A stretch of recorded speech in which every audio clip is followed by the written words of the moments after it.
this is what I would say is probably the best budget production stabilizer build in 2025. And we're just gonna have some fun today talking about the technical side of filmmaking and all about this gear.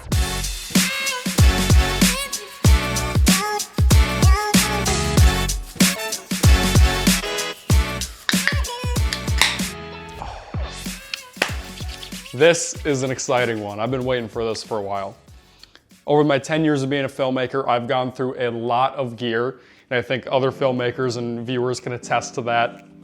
Upgrading, selling, buying the newest, latest thing, getting that next piece so that your production can be that much better.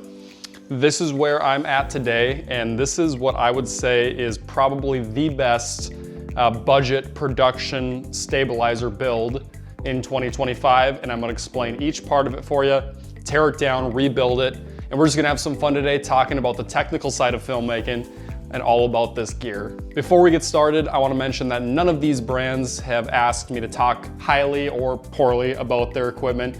This is all my personal beliefs and my experience over the past 10 years. You probably will see some trends in the type of cameras I'm using. Of course, that doesn't mean that I like a certain camera. This one just works well for what I do on a day-to-day basis. The other thing I'll mention is that this is not the extent of my gear. This is just gonna be my run and gun, but high-end production gimbal setup. I've been a big fan of DJI's products for a long time. My first gimbal actually was the Ronin S2. From that, I moved to the Ronin M, which is the handle one that hangs below. And then more recently, I moved back to this Ronin RS2 in 2019, 2020, when it first came out. And then I added this handle because I liked the Ronin S2, but I also liked my Ronin M. So I feel like this is a really good combination of the two, because you get the handle grips that the Ronin M had, but then you get the capabilities of the S2, where you can adjust the gimbal a little bit better than having to do it on the Ronin M. So again, starting at the bottom, we've got the DJI RS2, a little outdated since there's an RS3 and an RS4 now, so I'll probably upgrade to that eventually, but this works well for me still in 2025. I've had it repaired twice by DJI now at a really affordable price, so it's still kicking. I'll probably run it to the ground and then upgrade to the newest one. Then again, around that sits the Tilta RS2 ring. This is not the Pro version, but I do have a Pro handle on one side. The Pro version comes with two of the Pro handles. This version came with no Pro handles, and I added one in. Basically, the only benefit of these Pro handles is that you can add a focus or a zoom wheel to your lens, and then you have full control over that right from your fingertips. A couple other accessories I added to this ring.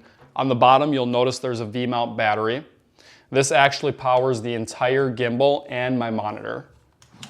So that slips off nicely like that. This was a fairly inexpensive piece, and this battery compared to the normal DJI Ronin S2 batteries, night and day difference. This will run this whole setup minus the monitor for 11 hours. I don't have an exact time on the handle battery, but I know that it's a little bit less than this. With the addition of the monitor being ran off of this, you get about 5 or 6 hours between running the whole gimbal system and the monitor, which I think is pretty good. Moving up top of the gimbal, I have added this Tilta battery plate. So it actually clamps on the ring, and there's these little sensor pieces here that it connects to. So it's using the power off of this battery, and there's two plugins on the front side, one for USB and one for D-tap.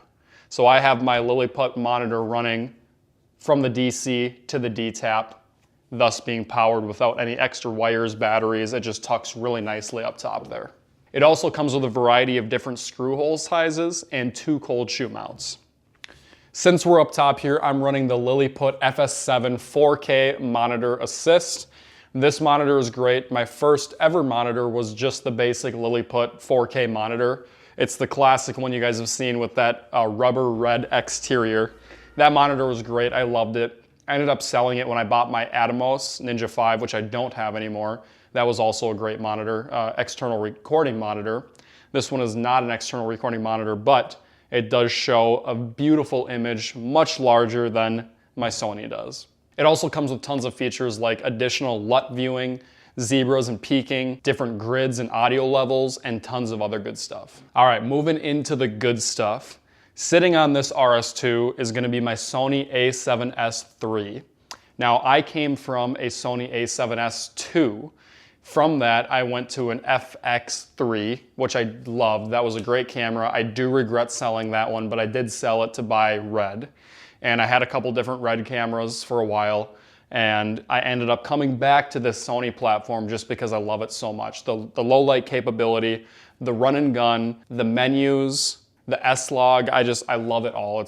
This is my system. I love the Sony so much. Riding out front of the Sony is gonna be a Tamron 28-75 f2.8, and this is gonna be the Mark I. They did come out with a Mark II lens. I think the only thing they really changed was the ergonomics, and then they added that lens button, which I still don't really know what it's used for. I think it might be some sort of focus lock or something, but this lens works great. Really sharp images, and it's the third cheapest in line of the 24-70s is what I call them. You have your Sony G Master 24-70 at like 22 or 2,300 bucks. Then you have your Sigma 24-70 f2.8, and that one's at like 1,500 or 1,100. And then you go to your Tamron 28-70, and this is sitting right around 800.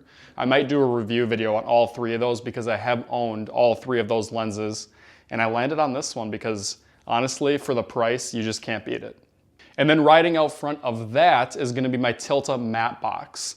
This thing is great. I've had no problems with it. I actually have the lens hood taken off just for weight purposes right now, but it has a carbon fiber lens hood that comes with it. And then you'll see there's actually a slot for different filters. So right now I have their variable ND in here, which goes from 0.3 to 2.7 stops. So you get a lot of different range with this. This works really good. It keeps the image sharp. There's a bunch of different filters you can get for this, and I don't really have anything bad to say about it. So that pretty much covers it for this setup in particular. There are some things that I add on and off of this depending on the production.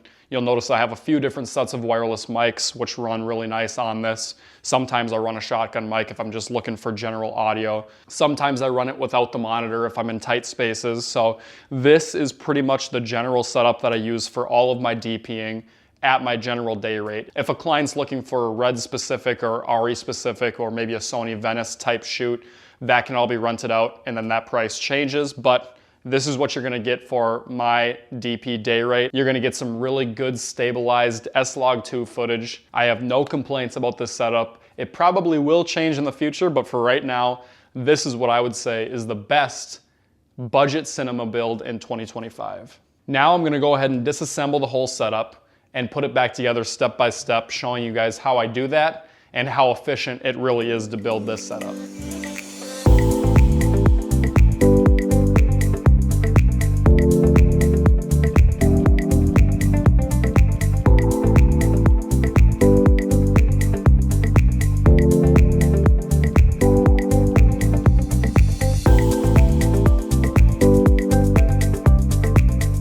All right guys, I've got everything disassembled and laid out in front of me here.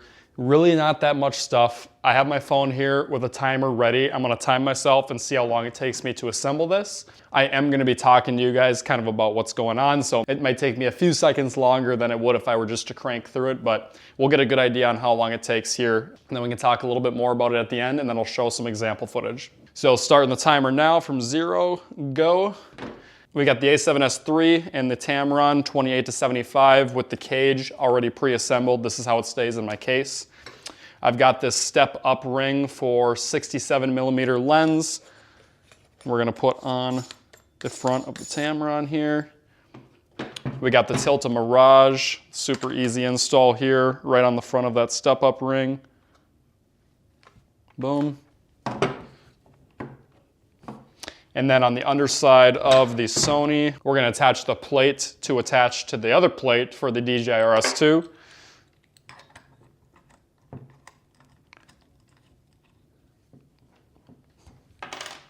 All right, with that one installed, we're gonna go ahead and slip the RS2 plate on there, lock that in place, and our camera is built for now.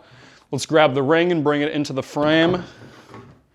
Gonna start with putting our V-mount battery on the V-mount plate that we added. Let's grab our RS2 gimbal here, slide it on, lock that into place. And I like opening up the motors right away. We can grab our top handle battery, clip that into place. Let's go ahead and grab our camera and set it on top of the RS2. Unlock just your tilt axis here. You can get a decent idea on stabilization. Perfect. Lock that back up. We're gonna move on to the monitor here. I have my small rig monitor adapter here. Just gonna slide that on. I use an Allen wrench to lock it in place. Like that. Grab the monitor itself.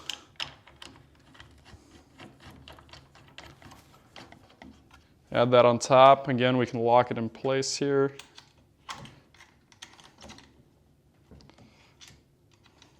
Now we're going to grab our DC to D tap and put that on the bottom of the monitor.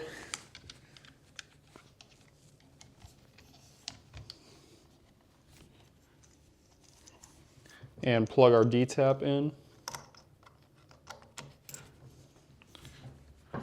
And then last but not least, we have our monitor HDMI.